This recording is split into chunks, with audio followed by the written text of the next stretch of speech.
So what was he wearing? I mean, yeah, she recorded him technically without his consent, but what was he wearing? Or what was he not wearing? Is that who we are? Is that who we are?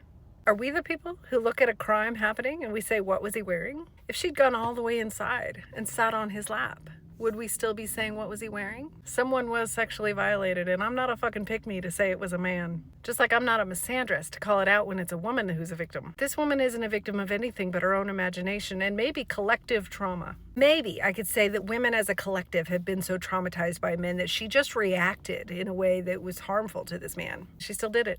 She still defended it. She was still being paid for it. And she still screamed on this app to defend it.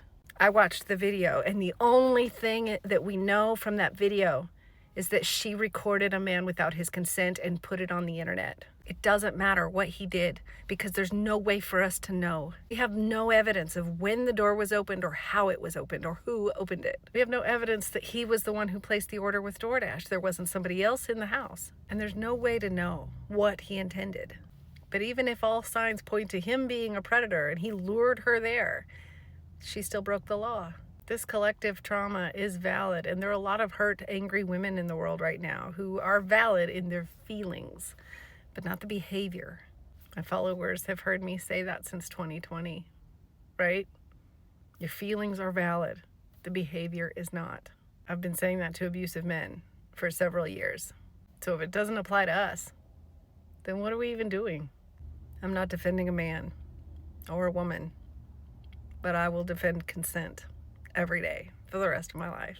She maybe didn't consent to the first quick glance, but once she pulled open her phone to record and capture and keep that moment, she was consenting to what she was looking at. But he had no idea she was even doing it. He could not have consented. He did not consent to his naked body and his name being all over TikTok. And he wasn't even exposed to the public. He was exposed to one small portion of his front porch. You had to be standing in a very particular spot, looking at an angle into the living room because his couch was off to the side in the back of the living room. He was not in full view of the door, and he was not in full view of the sidewalk. He still had a legal expectation of privacy in his own home. She violated his consent. She recorded him. She doxed him. So whatever your personal feelings about this, whatever your emotions in this, you need to deal with that. Talk to someone. Therapist, crisis center, somebody. I love women and I will stand up for women every day. But this is not who we are. So what was he wearing isn't a joke anymore. It's real now.